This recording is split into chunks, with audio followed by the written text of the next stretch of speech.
Hello viewers, আসসালামু আলাইকুম। Welcome back to Mahira's mama YouTube channel এবং ফেসবুক পেজ থেকে নতুন আরও একটি ব্লগ নিয়ে আপনাদের কাছে চলে আসলাম। তো আজকের ব্লগে থাকছে আজকে সারাদিন কিভাবে কাটালাম। তো আজকে সারাদিন যেভাবে কাটাইছি কোনো কাজ নেই, আজকে শুধু আচারের কাজ করেছি। আসলে মরিচের আচারটা আমাদের বাসায় খুব বেশি পছন্দ করে সবাই, কাঁচা মরিচের আচারটা, এই জন্য একটু বেশি পরিমাণে দিব।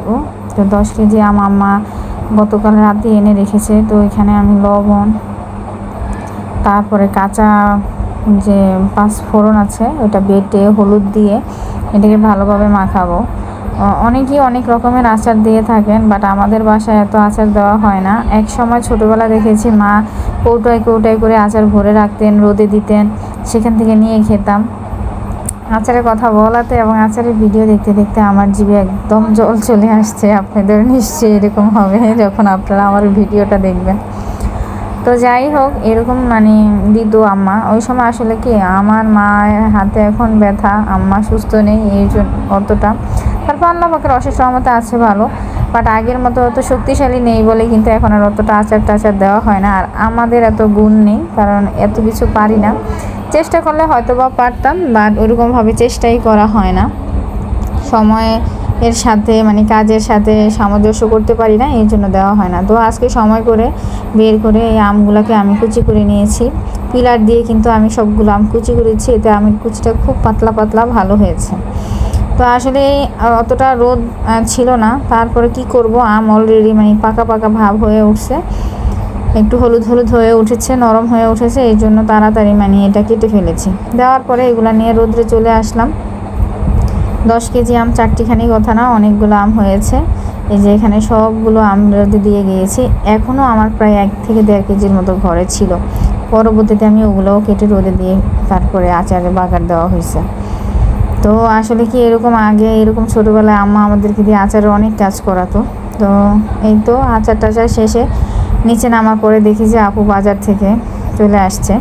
ও আসলে ছেলেকে মেয়েকে নিয়ে স্কুলে যাওয়া আসা হয় অনেকবার। তো আসার পথে ভাইয়া যেহেতু বাসায় আসছে, এই জন্য ভাইয়ার জন্য স্পেশালি আমিত্তি আর ফুলকুলির এই দধিটা নিয়ে আসছিল। আর যেহেতু এখন লিচির সিজন চলতেছে, আমের সিজন চলতেছে, এই জন্য লিচিও নিয়ে আসছে। লিচিগুলো খুব ভালো ছিল। আর এই পেঁপেটা ছিল আমার ছোটো বোনের হাজব্যান্ড গিফট করছে, ওনাকে ওনার স্টুডেন্ট গিফট করছে। তারপর অর্ধেকটা আমাদেরকে দিয়ে গিয়ে, ফুলটাই আমাদের এখানে দিয়ে গিয়েছিলো। অর্ধেকটা খেয়েছি আর অর্ধেকটা ছিল। আর এখানে ছিল আমার হাতে বানানো জিলেবি।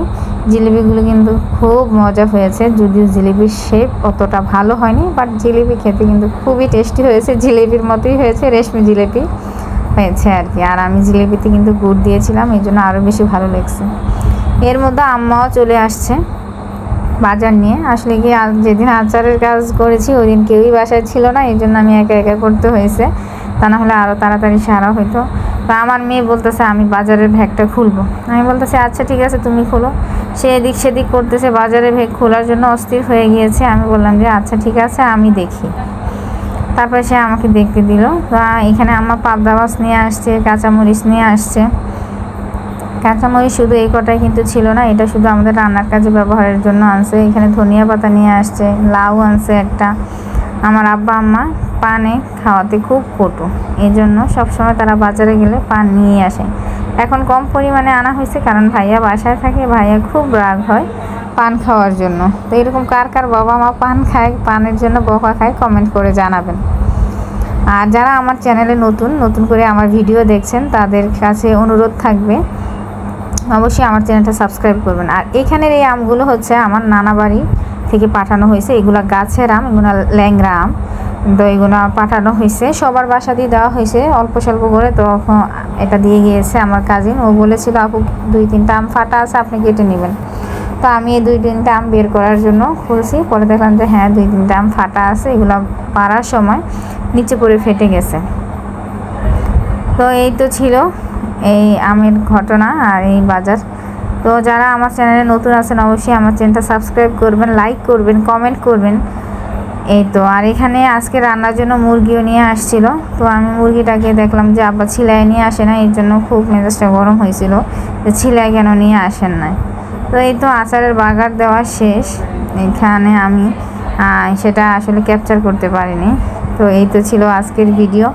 অন্য একদিন আচারের রেসিপি লাগলে আপনারা কমেন্ট করে জানাবেন, আমি আচারের রেসিপি দিয়ে দিব। সবাই ভালো থাকবেন, সুস্থ থাকবেন। আজকে এই পর্যন্তই। আল্লাহ হাফেজ।